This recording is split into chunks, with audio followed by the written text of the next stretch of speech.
How can we make more sales on social, or at least increase our chances to get those sales? That's what I'm discussing this week. Hello and welcome. I'm excited you're here.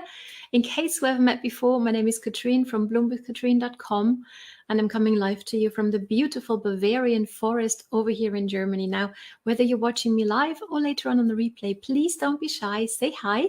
Let me know you're here and where you're tuning in from so I can circle back around and say hi to you personally. Looking forward to that, because I'm here on my page giving you value so you can take your business into the online space and create a healthy, sustainable success for yourself and for your team, and a success that's going to feel good from the inside out. And not just the success, I should rather say, but the journey building up towards that success and those goals that you want to achieve, right?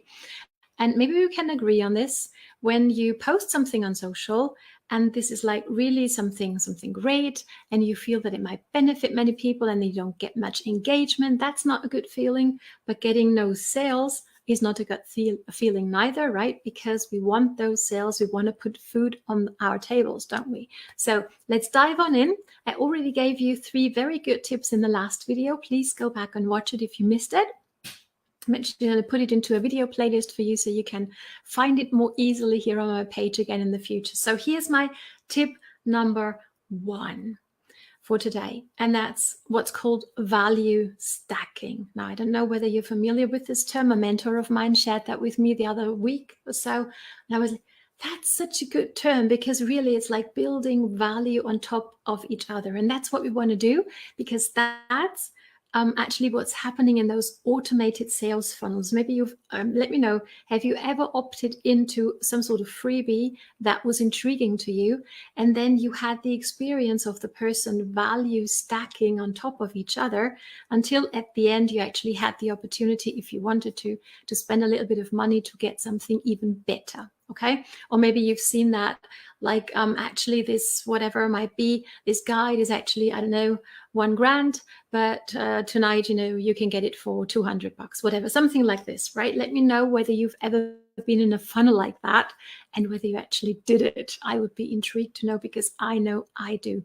So here's the thing, and how might we take this value stacking idea, in case you're not at a point where you want to do those automated sales funnels, or maybe your team isn't ready for it, but still you want to give them some tips, some help on how they can actually value stack, maybe with with prospects who are a little bit on the fence. Maybe they've been in three-way calls, and they're just thinking and on the fence about things, right? So here's a few ideas that you can play with and make them your own. Work with them on them with your team, especially with members who are not ready to create automated sales funnels and all those good things, right? So maybe if you have a product-based business, maybe you do have some products sitting at home on the shelf. I know I do, right?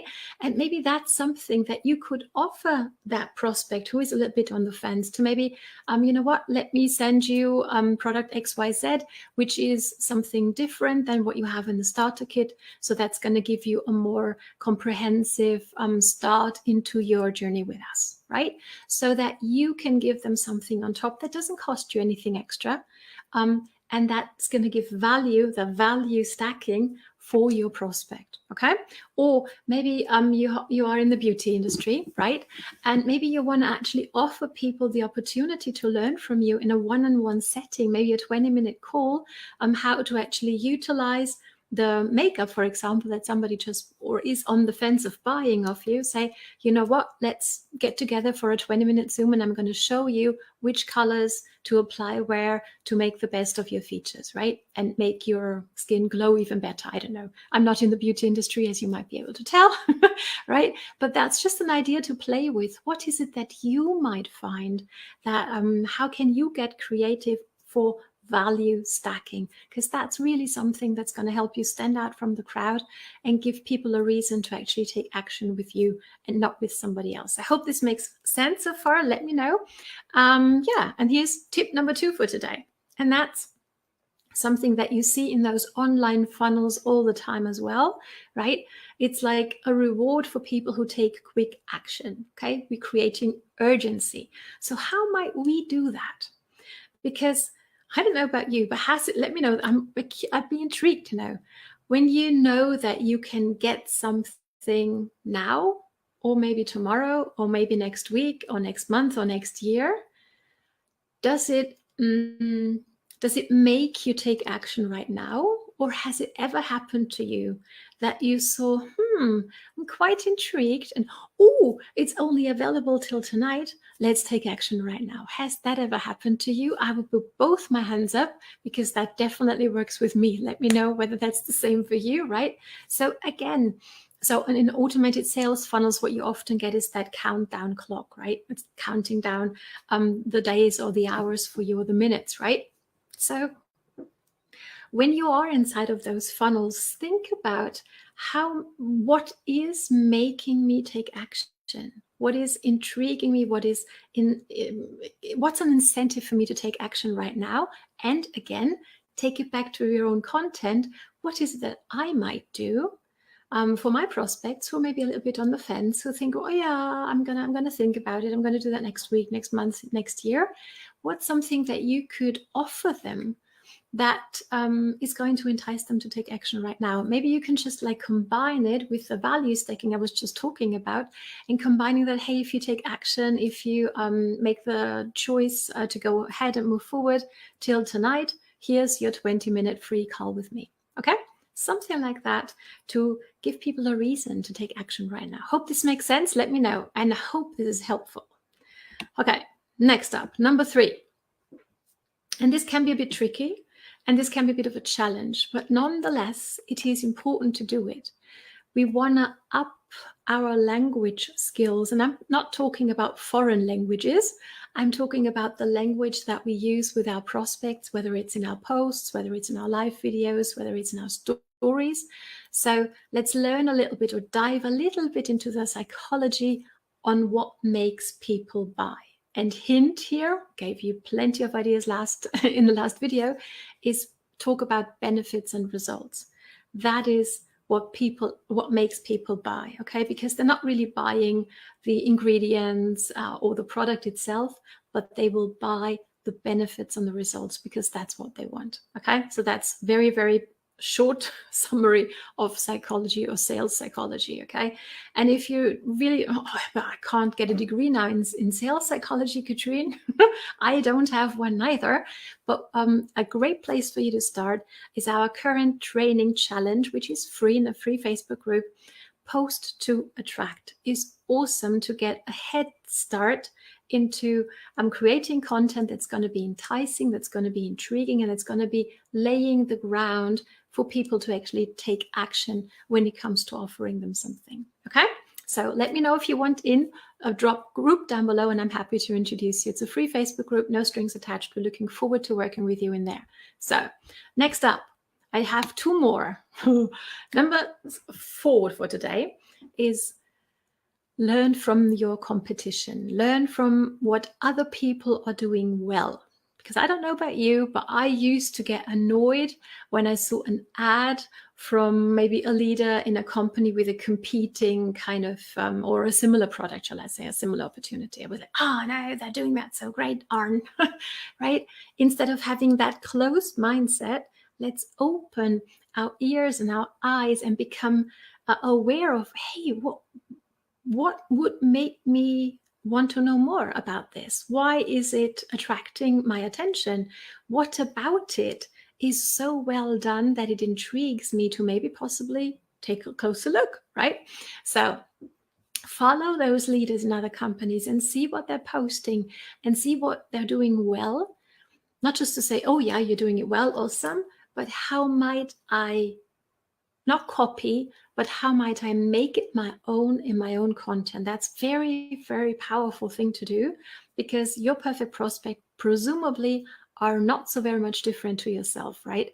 So what's intriguing to you, what's enticing you to want to know more, is presumably also going to do the same thing for you in your own content for your prospects. Okay, what you can also do is go into those shops, maybe a train station, where you see plenty of magazines all lined up, right? And go to like the magazines in your own niche. Maybe it's health and wellness, whatever it might be, and take a look at the headlines. Okay, it's going to give you plenty of awesome ideas, because publishers spend an incredible amount of money, on having the best possible headline copywriters in the world do it for them.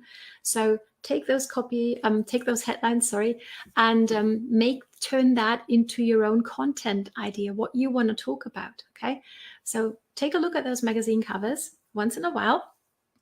You can also go obviously to the websites of those magazines. You're going to see them there as well, and really go like, oh, I'd actually be intrigued to know what this is about. And you can like take that headline, change it up a little bit, make it fitting to what it is that you do, and just have fun with this and get a little bit creative. I hope that gives you a ton of ideas on how you might mold that, so to speak, in your own world. And then last but not least, tip number 5 for today is do not be afraid to follow up. Now, I don't know about you, but follow-up is something that used to absolutely be a time sucker for me, because I would do it one-on-one, okay? So I would send maybe a PDF, maybe a video, some sort of resource or tool to somebody, and then I would follow up with them a few days later. And I would always do it like one-on-one, right? It's very time-consuming. Can we agree on that? Not the most effective use of our time on top. And here's the thing, especially with social media, I get that quite a bit in the conversations I'm having, is, hey, yeah, we're having this amazing sale, and so I did a post, and social media just doesn't work because nobody wanted to take me up on that offer. And then we think that social media doesn't work. Well, here's the thing. Do you know how many times people actually want to be or need to be exposed to an offer for them to take action? Okay, take a look inside. So how often do you see the same kind of ad maybe before you actually take action on it? Do you really see something for the very first time and go ahead and click buy? I know I don't. Okay, and on average, it used to be 7 times before people actually make a decision. Now we're up to 12 to 15 times actually, right? So you want to find a way to create multiple exposures. So the best possible way really is to take your people on a journey with you. Maybe you want to do like a post series of my favorite product experience this week. And again, don't tell us the product, don't tell us the company, but tell us the benefits and the results and how grateful you are that you're able, to either help yourself or help others with it. That's going to take us on a journey. It's going to give us value. You're going to entertain us. We all like somebody who's grateful, right? It's a very relatable emotion, wouldn't you agree? And so people actually get warmed up as you move forward. So you're no longer following up in the classical sense of the word. And I did a training on that. I just might add that as well to this video playlist for you, so you have it handy as well. How you can actually use follow up or use your social media to follow up with people in a non-spammy, non-annoying way, right? And make best use of your time as well, right? What would you rather do? Follow up with, 30 people every week and get a ton of no? Or do, like one strategic, well-written post to attract? Again, if you want in on that training, let me know. We're on, and you can join us still. I'd be really delighted to work with you in that free group. So you can actually warm your potential prospects up to a point where for them, it's the right time. Okay, not for you, but for them. And that might be at a time when the product is off some percentage or not. It doesn't really matter.